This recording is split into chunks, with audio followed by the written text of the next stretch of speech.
siya. Diyos ay kapiling mo't wina.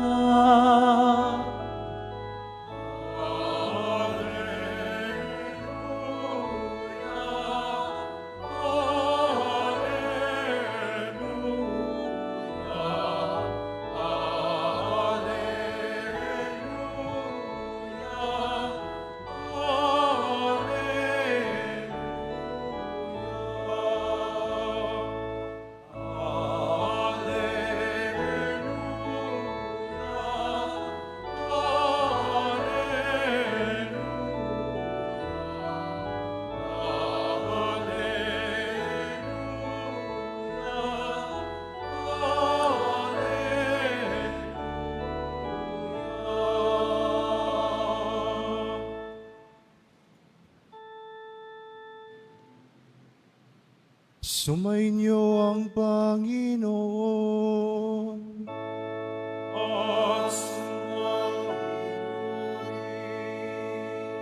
Ang mabuting balita ng Panginoon ayon kay San Lucas. Papuri sa iyo, Panginoon.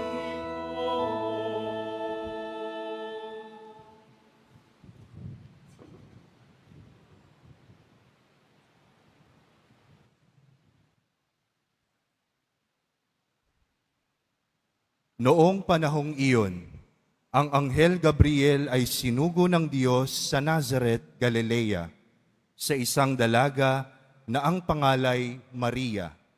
Siya'y nakatakdang ikasal kay Jose, isang lalaki buhat sa lipi ni Haring David. Paglapit ng anghel sa kinaroroonan ng dalaga, binati niya ito, "Matuwa ka, ikaw ay kalugod-lugod sa Diyos." Wika niya, "Sumasa iyo ang Panginoon." Nagulumihanan si Maria sa gayong pangungusap at inisip niyang mabuti kung ano ang kahulugan niyon. Kaya't sinabi sa kanya ng anghel, "Huwag kang matakot, Maria, sapagkat kinalulugdan ka ng Diyos. Makinig ka, ikaw ay maglinihi at manganganak ng isang lalaki, at siya'y tatawagin mong Jesus. Magiging dakila siya at tatawaging anak ng kataas-taasan.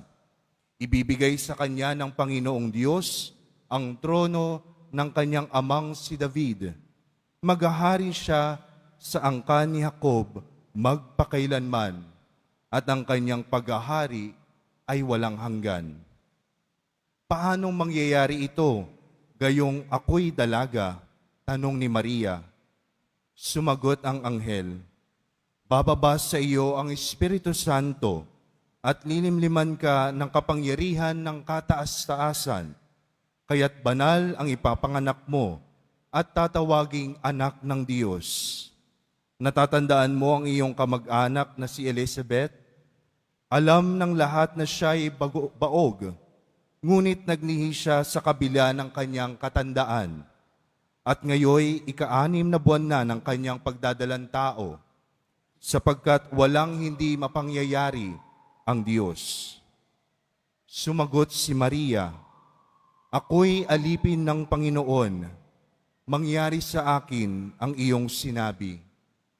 At ninisan siya ng anghel. Ang mabuting balita ng Panginoon.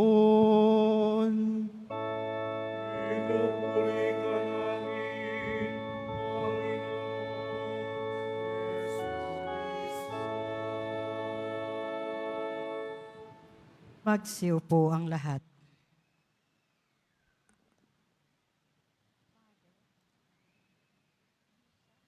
Magandang tanghali po sa inyong lahat at maligayang pagdating sa Basilica Minor at Pambansang Dambana ng ating Nuestro Padre Jesus Nazareno, ang tahanan ni Jesus Nazareno.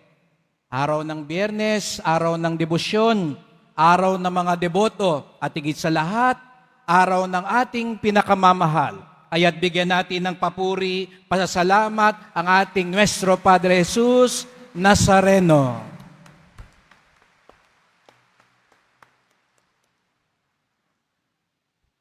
Ang ating kagalang-galang na Rektor, Father Jade Licuanan, mga kapatid kumpari, mga minamahal kong mga kadeboto, ang araw na ito ay araw ng biyaya sapagkat bukod sa ito ay araw ng ating debosyon, ipinagdiriwang din natin ngayon ang kapistahan ng mahal na Birhen ng Guadalupe. Kaya bigyan natin si Mama Mary ng masigabong palakpakan.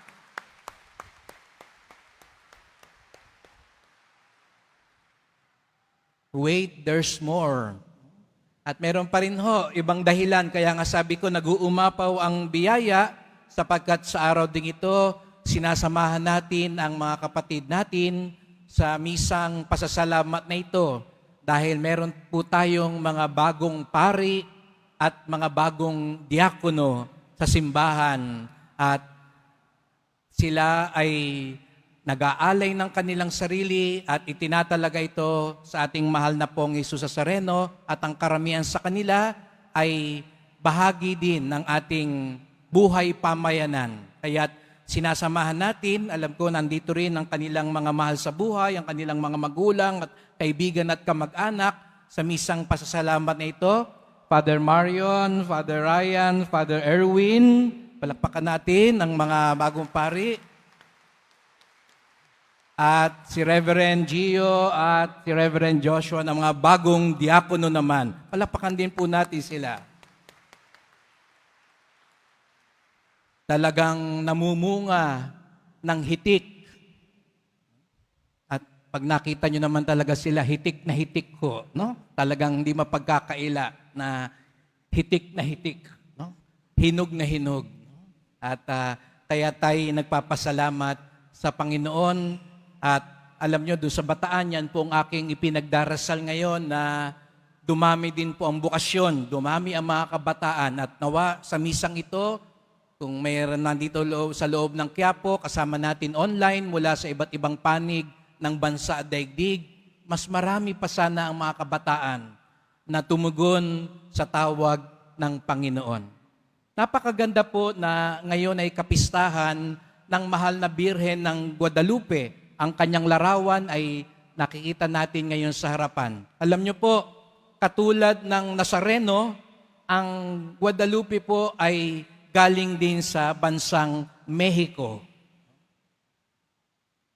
At ang dambana niya sa Guadalupe, masasabi ko po sa mga napuntahan kong mga dambana, ay maaring maihalantulad do sa Quiapo. Sapagkat ito yung dambana na napakarami rin po mga deboto, lalo na ang mga dukha at mga maliliit at mga walang tinig sa lipunan. Yung dambana ng mahal na Birhen sa Guadalupe, parang Quiapo, naglalakad din ng paluhod ang mga tao at talagang namimintuho sa kanya. Malapit na malapit siya sa puso ng mga tao, katulad ng mahal na pong Jesus Nazareno. Kaya nga, magandang tanungin din, bakit kaya? Bakit kaya ang mahal na pong Jesus Nazareno, bakit ang mahal na Birhen ng Guadalupe ay napakalapit sa puso ng mga tao? Dalawang kasagutan po ang maiaalok natin sa tanong na yon. Napakalapit siya sa mga tao sapagkat kapag nakikita sila, nasasabi ng mga tao, ito ang presensya ng Diyos. At ikalawa, kapag nakikita sila ng mga tao, nasasabi ng mga tao, ito katulad namin. Katulad sila ng Diyos, katulad sila ng mga tao. Yun ang ipinapakita lalo na ng mahal na Birhen ng Guadalupe at ng mahal na pong Jesus Nazareno. Katulad ng Diyos, katulad ng tao. Sa mga bago nating pari at diakono, ito yung aking dasal, hamon at paanyaya sa inyo. Na sana at kasama din po ako at ang mga kapatid kong pari at naglilingkod sa simbahan, mapalapit tayo sa puso ng maraming tao dahil sinasabi nila, katulad siya ng Diyos. Katulad siya namin. Hindi siya naiiba sa amin. Kaya pagmasdan po ninyo, katulad ng pong Nazareno, ang Birhen ng Guadalupe, ang kulay niya'y morena, kayumanggi. Katulad ng mga tao, katulad ng Diyos. Ang ating pagpapari, ang pagkadiakono, ang pagiging lingkod ng simbahan, nawa ay maging paraan sa atin na matulad sa Diyos at matulad sa pamayanan. Paano raw mangyayari yon? Father Marion, Father Erwin, Father Ryan, Reverend Joshua at Reverend Gio, paano tayo matutulad sa Diyos? Paano tayo matutulad sa mga tao? Nung nagpakita raw ang mahal na Birhen ng Guadalupe, ang kanyang ipinakita ay hindi isang marangyang pagpapahayag. Sa katunayan, siya'y nagpakita na bumababa at nagmamalasakit. Bumababa at nagmamalasakit. Kaya pala katulad siya ng Diyos. Kaya pala katulad siya ng mga tao. Dahil nang lumapit siya, siya'y bumaba ng may pagmamalasakit. Mga kapatid kong pari, yun ang paanyaya sa atin kapag tayo'y dumudulog sa sambayan ng Diyos. Hindi tayo naordinahan para umangat, para ma-promote, para maging pabida at pasikat. Kaya tayo hinirang para lalo tayong bumaba. Bumaba sa mga tao. Kaya nga napakaganda na akmang-akma din na sa darating na Nazareno 2026, ang ating tema ay dapat siyang tumaas at ako na may bumaba. At tamang-tama dahil yun ang unang panawagan sa atin. Dahil pag bumababa tayo, doon natin higit na makikita ang mukha ng mga tao. Pag bumababa tayo, doon natin higit na maririnig ang hinaing ng mga tao. Pag bumababa tayo, doon tayo lalong nagiging kaamoy ng mga tupa. Kaya dalas-dalasan ninyo ang pagbaba. Dalas-dalasan ninyo ang pakikilakbay sa mga tao. Dahil pag dumating ang panahon na nananatili tayong nakataas, hindi na si Jesus Nazareno ang makikita ng mga tao.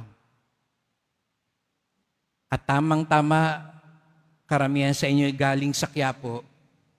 At ito lagi ang ating panawagan, hayaan natin si Jesus Nazareno ang tumaas, ang maging bida, ang maging sikat, sapagkat doon lang tayo lalong matutulad sa Kanya. Sapagkat bago tumaas si Jesus Nazareno, siya muna'y nagpakababa. Kaya nga ho tayo magpapasko, di po ba? Ano po ba ang Pasko?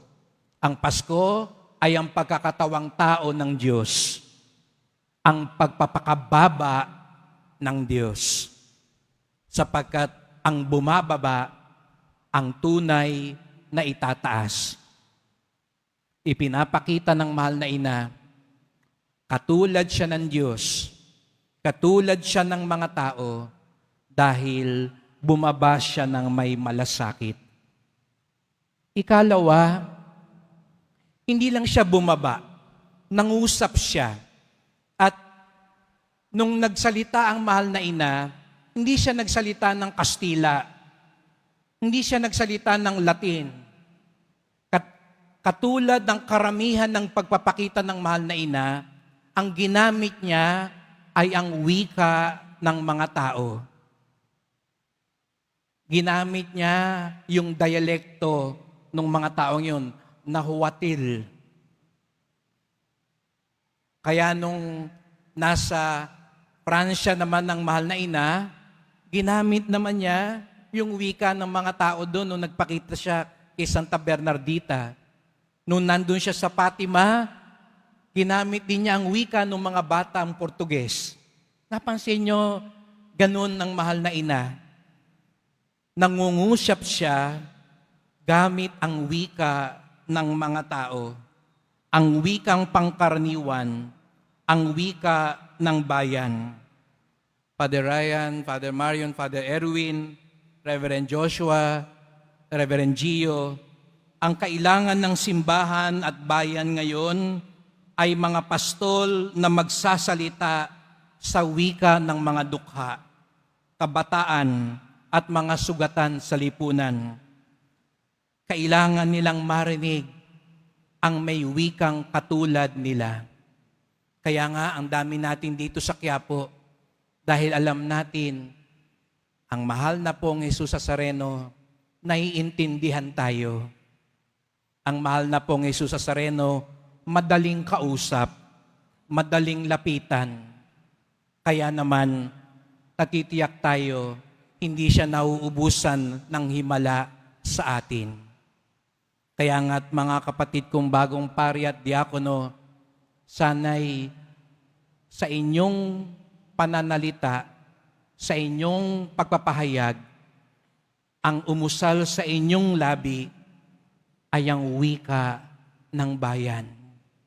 Ang pangangailangan ng mga tao, ang kailangan nila upang sila'y mabusog, hindi lang sa katawan, kung hindi sa kaluluwa. Naging katulad ng Diyos, katulad ng bayan, ang mahal na Birhen ng Guadalupe, ang mahal na pong Jesus Nazareno, sapagkat natutunan nila kung ano ang nasa puso ng mga tao. Di po ba dito sa Quiapo may kasabihan tayo, deboto lang ang makakaunawa sa kapwa deboto. Sapagkat kapwa deboto lang ang nakakaintindi sa kasamahan niya.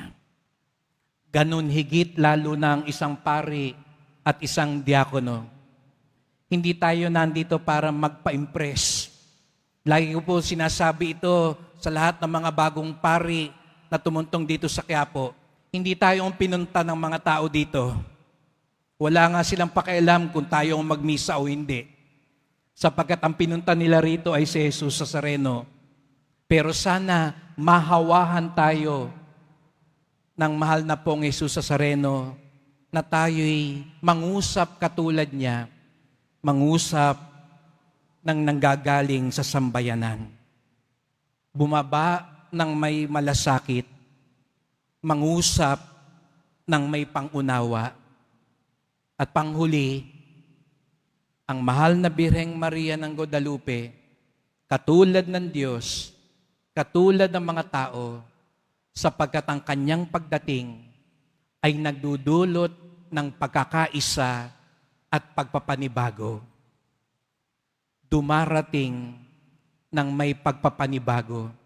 Kaya nga't ang dami raw na bago, ang daming na-convert, ang daming naging Katoliko mula nang nagpakita ang mahal na Birhen ng Guadalupe. Sa kabilang panig daw ng daigdig, ang daming umalis sa simbahan, ang daming tumiwalag, ang daming tumalikod. Pero yung nawala daw sa kabilang panig ng daigdig, hinigitan naman ng mahal na ina doon sa kanyang panig ng daigdig. Dahil ang pagdating niya ay nagdulot ng pagpapanibago at pagkakaisa. Kaya nga't batid ko din dito sa ating sa Quiapo, yun ang tinatahak nating landas. Deboto, disipulo, hanggang maging misyonero. Sapagkat yun ang lalong makatutulong sa atin matulad sa Diyos at matulad din sa bayan. Kaya nga ito rin sana ang biyayang ipagkaloob sa inyo, mga bagong kapatid kumpari at diakono, na sa bawat sinasabi, bawat ginagawa, bawat pagdating ninyo, lalong mapalapit ang tao sa Diyos.